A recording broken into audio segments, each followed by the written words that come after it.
Hey, what's up, everybody? It's your boy Leo B. the Lion coming at you. Just wanted to bring you a quick story, a little story time, if you will, about the one time that I think I may have met an angel. We'll see. You be the judge. I think it was an angel because I don't have any other way to explain it. So, you be the judge. So, it was about 2013 or 2014. I was in grad school and I had the day off from work, and it was a weekday, and I decided to go play basketball at Dyer Park near where I live at the time to just let off some steam. And it was early in the morning. I said, let me get up and go out and get some. Nah, let me get up and go and play basketball. So I did. It was like 8:30, 8:45. So it was pretty early for, I'd never play normally because I'd have to go to work or something like that that early. So I was out there by myself at Dyer Park, and the way that the parking lot is in Dyer Park, when you're walking up or when you're driving up, it curves, and then the last parking spot is close right next, and then you walk a little bit further onto the sidewalk. I know I'm not describing it right, but you walk a little further onto the sidewalk, and the courts are right there. It splits into four courts. And so I'm playing on the court that's facing the parking lot, and on the east side. And so I'm just shooting on that basket for a little while. I'm just shooting around, and then all of a sudden, this like brown or champagne old car, looked like old Honda, one of them old, or like an Acura, like one of those old Acuras that look kind of like of a brownish kind of champagne-y color. So anyway, I was just kept playing. I didn't think anything of it, and they parked right next to my car. And so I'm like, all right, cool. They parked next to my car. There's all the other spots are open, whatever. So I go and I just keep playing. An elderly gentleman gets out of the car, and he's maybe about 5'6", 5'7", and he's kind of a little hunched over a little bit.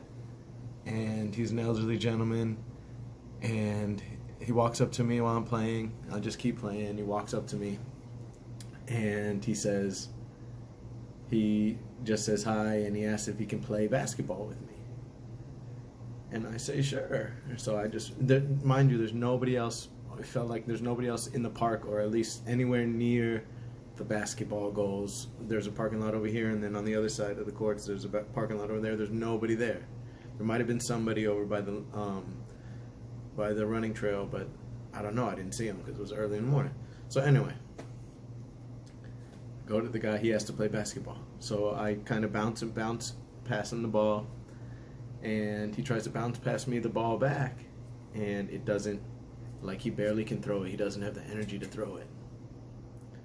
And I said, that's okay. Maybe you just need to warm up, trying to give some love and just try to say, all right, maybe you just need to warm up. You can try one more time. So I passed him back the ball. He passed me the ball again. Same thing, but it goes a little farther, but same thing. It's kind of like a weaker pass, and we're only maybe like 10 feet apart or whatever.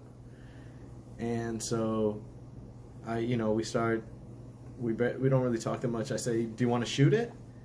And he says, okay, I'll try. And then so he tries to shoot it, but he can't get his arms up above his head to shoot. Like he can barely get his arms above his head to shoot. So the ball doesn't even touch the net. Like the ball just goes below the net. Maybe it goes about like 7 feet high. And so, I said, that's okay. And I ask him to try it one more. I see if he wants to try it one more time. And so I keep giving him the ball until he has his fill, because I'm thinking like, oh, it sucks that he can't make it anymore. He's kind of old or whatever. What could it be? And so he tells me that he was in New York, in the city New York team. He was on the all-city basketball team in like 1927.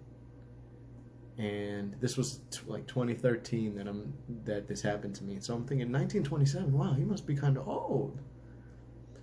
And then I'm thinking, really old. If he played back then, it was on the all-city team. I don't know how basketball was. So I don't know how old it would have been, but he would have at least been like in his 90s or whatever.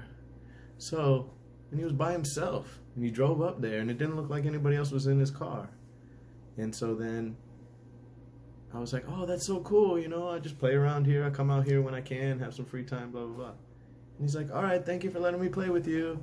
And then he walks away. So I turn around to do like a little dribble, you know how like, say if you're at the baseline, and then you turn around to kind of like walk up almost to the top of the key while you're dribbling, you know, kind of trying to dribble some moves. So I did that. When I turned around, he was gone. The car was gone. He was gone.